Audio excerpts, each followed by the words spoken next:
This is hypnotic authenticity. This is a space for inner clarity, where hypnosis meets self-inquiry, where the stories that you carry can become gentle invitations for change. We're going to explore identity, emotional harmony, and authentic living through subtle, mindful approaches and a really, really good sprinkling of hypnosis. So take a slow, deep breath and let's begin. Hello everybody, I'm going to talk about regression to cause. Now, regression to cause is, in my story at least, the royal road to learning yourself. It's one of the most wonderful aspects of hypnotherapy, because what you're doing is quietening the part of you that thinks it knows it all, that labels everything, and permitting the rest of you to express itself. You know, the subconscious tends to be quiet. It tends to speak first, but you tend to have a urge to edit it, right? The conscious part of your mind kind of goes, oh, it's not that, right? You may notice people starting sentences by saying, well, I know it's not this, but usually that, right? So regression. So basically what's going on with regression is that you are understanding the hardwired habitual responses that you exhibit today, right? You're learning where they came from, the meaning that underpins them. And then you can reassess if that's right or wrong, even if it's your interpretation or if you just learned it from someone else. If the interpretation that you made was a chance occurrence and that there are thousands of other interpretations, but that you've hooked and grasped your mind around one in particular. So all I'm saying is, if you can go back to the earliest understandings of where your fixed ideas came from, then wow, the sky is the limit. Okay, so how do you do it? Hypnosis is the best, right? Obviously, I would say that because this is my preferred means of learning about myself, and it's my preferred means of showing this to other people. But it's not the only way. The reason why hypnotic regression is fantastic is because when consciously you try to go back to earlier experiences in life, you tend to do it in a linear fashion. You tend to go back consciously. You tend to go back through the experiences of your life.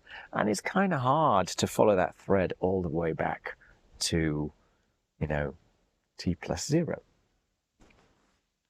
In hypnosis, it's a very different experience. What happens is that you can exaggerate an emotion, and it's almost like your mind has a historical blueprint of all the times in your life when you felt that emotion.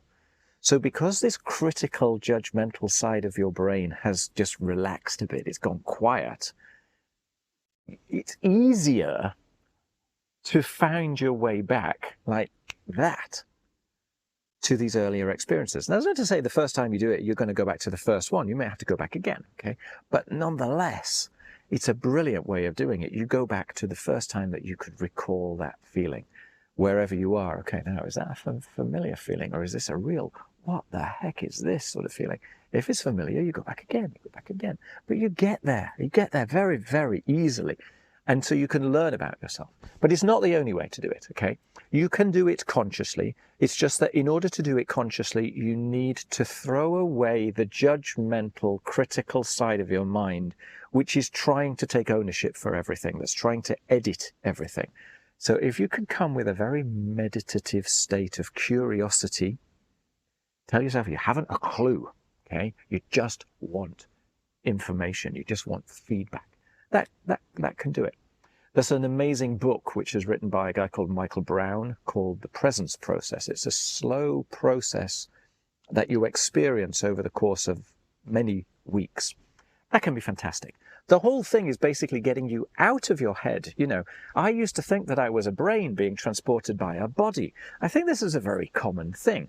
In actual fact, when you get out of your head and you start to experience yourself as an organism rather than as a mechanism, rather than being cause-effect and being a multitude of stimuli and response, that are organic in nature rather than mechanic in nature, well, then suddenly you can start to observe yourself in an amazingly different way.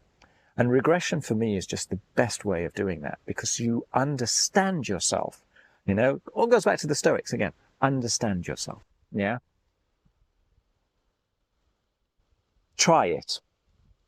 Try it with a sense of kind of open curiosity and see where you get to. Guarantee you it's illuminating, eye-opening.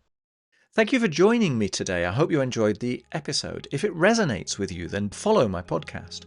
I would also personally be really grateful if you might wish to leave a quick rating. It genuinely helps others to discover the podcast. If you personally would like more guided meditations, you want some deeper insights, you'll find all my links in the description. If you prefer a more visual boost, then you might want to check out my YouTube channel called Authentic Life Hypnosis. And if you're looking to do some deeper work that goes beyond one-way audio, then obviously you're very welcome to reach out. Equally, if you have any questions, I'm here to help. Thank you for listening, and I'll see you in the next episode.